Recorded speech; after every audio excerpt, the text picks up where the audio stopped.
Hey y'all, it's me Kay. Welcome back to my channel, and I'm here today to talk to you about The Shy season 7 episode 5. And basically it says tensions run high as Nuck sets a daunting tone with the mob. Tiffany opens up to Keisha about her conflicting feelings. Bakari bumps heads with Alicia. Pastor Zeke is approached with an ungodly proposal, which ain't nothing godly about Pastor Zeke. And Detective Toussaint begins her hunt. Okay, so now we're getting down to the nitty gritty. Y'all, I think things are about to ramp up with The Shy. Because so far I was just like, okay, that's cute, that's cute, that's cute. But where is the tea? My pearls, I haven't tugged at my pearls in a minute, y'all. Like, what's going on? So this is exactly why I told y'all I ain't Reg want no good and I don't like him. Because why he got Jake in the street committing all these crimes? He done made Jake put his shy seeds to the side, talking about some, you ain't gonna put no business over me. Intrigue even text Jake and asked Jake if he good. If Trig knew what Jake was out there doing, Trig would beat Jake down in the street and he would beat Reg down in the street. Because why you got him doing that? Jake, if you don't drink, if you don't get up. Get up, Jake. You ain't that same little 11-year-old, 12-year-old boy who needed his big brother no more. Stand up and stand up to him and fight him if you got to and tell him you're not doing this. You don't have to do that if you don't want to. And don't forget, you are well respected out in the streets. So is Trig. Ain't nobody gonna mess with you. You don't gotta listen to Reg. And it ain't like Reg gonna take you out. So Nuck is no nonsense. He feels like if can't nobody respect them, they need to go on the spot. And by the go, I mean he gonna take them out. So we see Nuck immediately take somebody out in the beginning of the episode because the dude was being too flashy in the street, and Nuck told him he didn't need all them eyes coming to them while they trying to handle their street affairs because he making the block hot. So I don't know how him taking that guy out would not make the block hot. But okay. Because now, like, we saw in the coming up episode that Nut was gonna be at that dude's funeral. I was like, so basically you doing that dude how Duda did Pastor Jackson. Got it. Okay, so you thought that was the answer when you clearly didn't agree with the way Duda was doing things before, but now you kind of might be a little bit worse than Duda at this point. Like, Duda was willing to negotiate. Like, Nuck is just no negotiations with Nuck. It's just none. And so, and that also goes back to a couple episodes ago when Pastor Zeke had that conversation with Nuck, because Nuck was feeling conflicted about the things going on because he's having this tug of war, this inward battle within himself about whether he want to do good and not be seen as a street thug, but then at the same time he's a street thug. And I'm like, Nuck, which one is it? Choose ye this day which one you gonna do. Like, you can't feel sorry and then do what you did. Like, what? And Bakari is just standing there like, and then he tell Bakari to get rid of the remains. I'm like, see, Bakari, all you had to do was tell Nuck no. All you had to do was tell Nuck no when he came to your house that night when they was like, it's either them or it's me. You should have chose Lene. Because this how your butt gonna get out if you in jail and you being accomplice to all of these crimes, Bakari? But anyway, so we see Tiff have a conversation with Keisha, and I just want Keisha and Tiff to stop sharing men because I let them slide with Emmett. Because Keisha really want friends for real with Tiff. Tiff just so happened to marry Emmett and then they got to know each other. Because Keisha and Emmett was friends. But Tiff messing with Nuck or thinking she got feelings for Nuck around. He at the baby shower. I forgot to bring it up last episode, but they had this little moment when Nuck went to his mama grave, and he done put flowers on the mama grave, and then he tells Tiff how Mother's Day is hard for him because, you know, his daddy took his mama out the game, and now you done took little Robert Lafayette Jr. daddy out his life. Tiff don't know, and then Tiff look at Nuck and say, I think Alicia might have got the wrong guy. And then Nuck try to kiss her. Nathaniel, have you lost your mind? Nathaniel, have you lost your mind? BFFR. BFFR. Oh my God. What?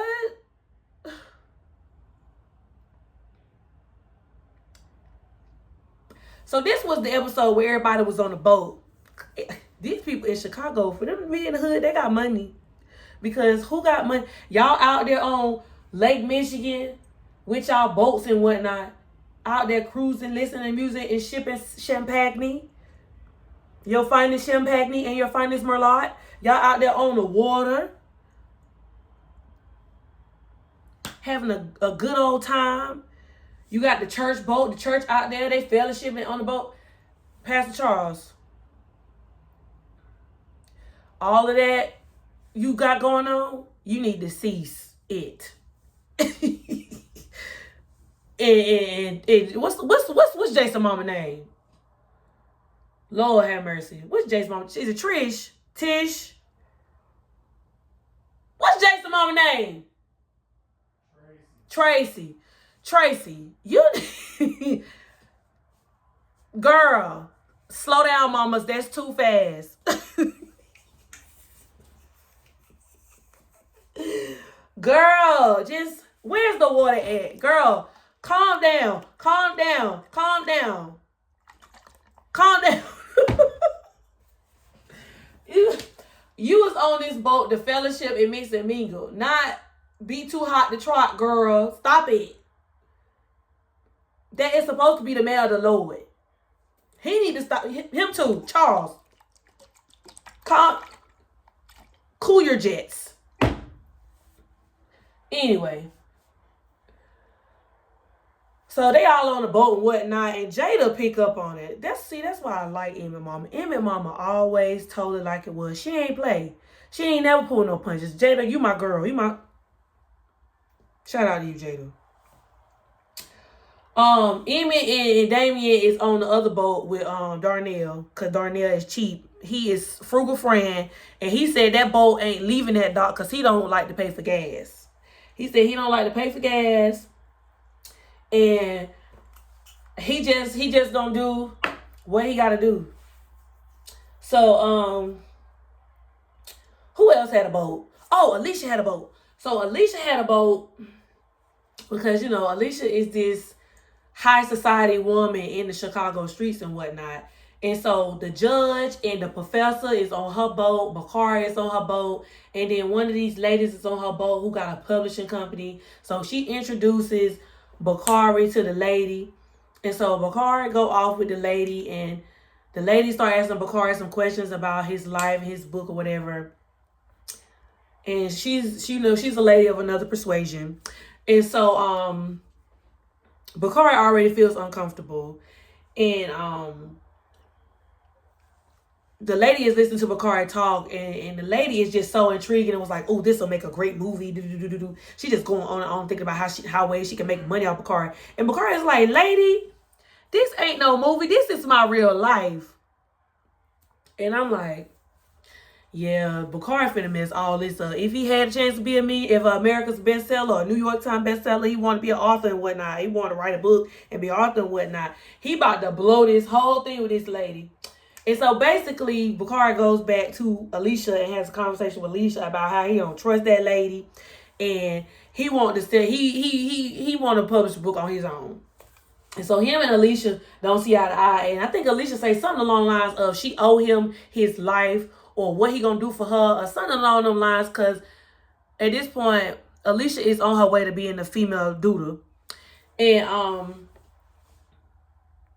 And she just, I just don't. Oh, I'm so nervous for Bakari because I feel like Alicia gonna try to pew pew him. Like, Bakari, I want the best for you, Bakari, but you gotta want the best for yourself. And so, also Tiff, this was the episode. A couple episodes back, I think Rashad, yeah, it was on Mother's Day actually, where Rashad told Alicia that he loved her, but Alicia does not love him back. I just don't feel like at the time Alicia is in a position to love anybody. And I feel like also this may be kind of payback for what Rashad did to his first girlfriend, Sade, because Sade really put him on in my Coco Jones voice. He put her on. I mean, she put him on, and he had that whole entanglement with the other lady, I forgot her name, who was dating Marcus. And he fell for Alicia, and Alicia kind of, exposed him to the upper echelon things by making him head of security. He was around all these different people with money, and so he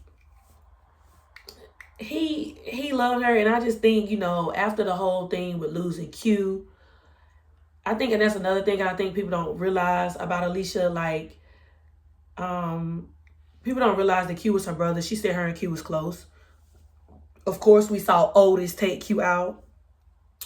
We also know that Otis was behind getting her ex-husband taken out, and we saw Zay do that.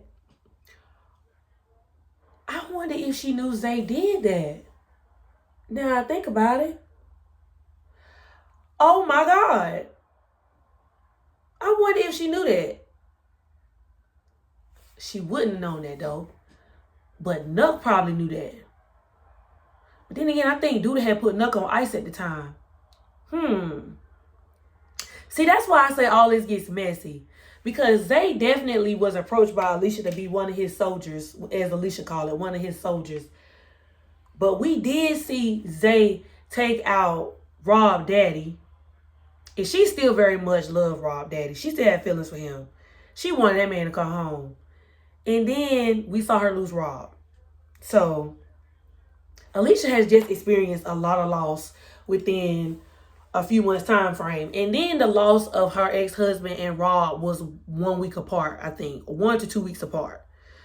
So, the shot got so much going on. This shot really got so much going on. It's crazy. Oh my goodness. But either way. So Rashad was battling with the whole thing, and then Trig is battling with inner struggles himself, because I really feel like he don't feel like he good enough, and then he feel like he always got to save somebody. He got this savior complex. Because we also seen, I forgot to bring this up on the Mother's Day episode, but we did see Reg, Jake, and Trig have a meal with Peaches. And so he's been struggling with a lot of things. And of course, Reg and all his unsupportiveness. She wasn't a good mom. Get over it. Like, he just aggravated me so bad. Anyway, so Tiff is trying to get into a new business. Along with her selling trees, she wanted to sell mushrooms and whatnot. And so she gets Rashad and Trig to try them, and they done went to the astral plane because they just so far gone. They just gone. And Rashad forget to go and pick up Alicia. And so Alicia is out there on the dock by herself, and she bumps into Pastor Zeke. Of course, another snake. Like, who? Pastor Zeke ends up making a deal with Alicia. Now, I think Pastor Zeke, since he's willing to do anything for money to help expand his church, he don't realize the deal that he just did, because I feel like something is gonna happen to Pastor Zeke. I don't know if Alicia's gonna be able to protect him, because I don't think Pastor Zeke knows that Alicia and Nuck is not cool like that for real. And so now he got this deal with Nuck, and then now he got this deal with Alicia. And I think that's going to be a conflict of interest for Pastor Z. And he already done got burnt by a cigar by Otis. Like,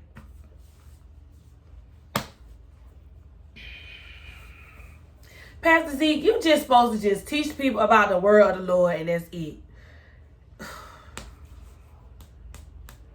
Again, what in the Greenleaf is going on?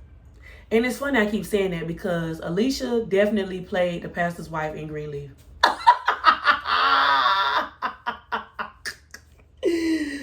Oh.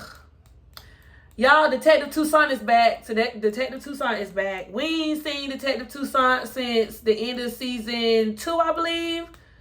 Yeah, because that's the last time I believe we saw her, because she was on that bus with Brandon and Detective Cruz, and they was looking at Duda, because Brandon did not know all that he had got wrapped up in with getting investment money from Otis Perry. And we see Detective Toussaint's son call her from jail. Now, last time we saw Detective Toussaint, her son had got beat up. So, I don't know what Detective Toussaint's son was involved in when he was on the outside, but I'm thinking that he was a corner boy for Reg. And what led me to believe that was because she said when she got off the phone that, no, I think she said some part in the episode, she said that her son at one point was in juvie and now he's in jail. And then she said that when she was talking to him on the phone, she said that when he called her, he said people on the inside told him, or somebody, he had an ear to the street. Either way, somebody told him Reg was still alive. And mind you, she thought that Reg was gone, that Duda had gotten Reg taken out. But Reg is alive and well and in the streets causing ruckus, okay? Pure ruckus. And what else? She was like, are you sure? So then, you know, there's been a string of thefts going on at the ATM machines in the streets of Chicago. And they got a couple of picture steals from those cameras on the machines. And of course, one of them is Reg. So now she's back on having her plan of taking down the 63rd Street mob. Yep, she back on it. I wish they would have brought back Detective Cruz, because I liked him. He was grappling with the lie. I would have loved to see how he dealt with the death of Ronnie, because, you know, him and Ronnie had, you know, Ronnie was an informant for him and all this stuff. Then, you know, all this other. Anyway, I would have liked to see them close that loop with them. Also, I'm trying to think.